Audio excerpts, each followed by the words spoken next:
The good ones go into the bucket, the worthless ones are thrown away.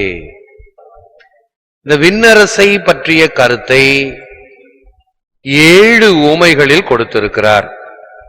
விதைப்பவன் உவமை, ஒன்று ஏற்றுக்கொள்பவர், இன்னொன்று ஏற்றுக்கொள்ளாதவர், இன்னொன்று கடினமானது. The parable of the weeds, களைகளின் உவமை. Seed or weed, நான் விதையா அல்லது களையா. மூன்றாவது உவமை of the mustard seed, கடுகு விதை.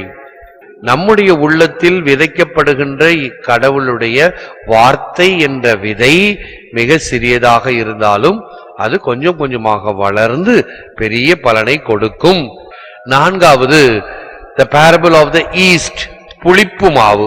ஒவ்வொரு மனிதனுடைய ஆன்மாவிலும் வார்த்தை உள்ளே புகுந்து கொஞ்சம் கொஞ்சமாக காண முடியாத ஒரு மாற்றத்தை கொண்டு வருகிறது. ஐந்தாவது உவமை parable of the treasure, the kingdom of God as a gift. விண்ணரசு புதையலை போன்றது. கிடைத்திருக்கிற புதையல் நாம் கிடைத்திருக்கிறோம், மகிழ்ச்சியாக சந்தோஷத்தோடு அதை எப்படியாவது பெற்றுக்கொள்ள விரும்புகிறோம் அல்லவா? அப்படி இறையரசு ஒரு புதையலை போன்றது. ஆறாவது உவமை the parable of the pearl, inestimable value of the kingdom of God. இறைவனுடைய அரசை நாம் ஒரு விலை கொடுத்து வாங்க முடியாது.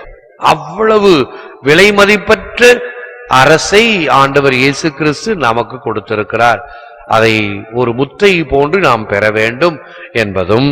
இறுதியாக செய்தியிலே the dragon, வலை. எல்லா மீன்களையும், மீன்கள் மட்டுமல்ல, எல்லாத்தையும் கூட்டி சேர்த்து வாரி இழுத்து கொண்டு வருகிறது.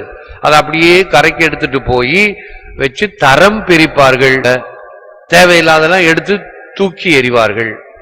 அதே போன்று இறுதியிலே நல்லவைகள் சேர்த்து வைக்கப்படும், தேவையில்லாதவைகள் தூக்கி எறியப்படும். நான் பதரா அல்லது பயிரா, நான் நல்லவனா அல்லது தீயவனா, நான் கடவுளுக்கு செவிமடுக்கிறேனா அல்லது சாத்தானுக்கு நான் செவிமடுத்து அவன் பின்னே சென்று கொண்டிருக்கிறேனா? இறைவன் என் உள்ளத்தில் விதைத்த விதையாம் ஆண்டவருடைய வார்த்தை எப்படி வளர்கிறது? ஆண்டவர் இயேசு ஒரு நல்ல ஆசிரியராக மக்களுடைய மனத்திலே இவைகள் தங்க வேண்டும் என்று தன் சீடர்களை பார்த்து, இவைகள் எல்லாம் உங்களுக்கு புரிகின்றனவா என்று கேட்கிறாரே. இன்று நம் ஒவ்வொருவரையும் பார்த்து கேட்கிறார், நான் நல்ல மனத்துடன் செவிமடுக்கிறேனா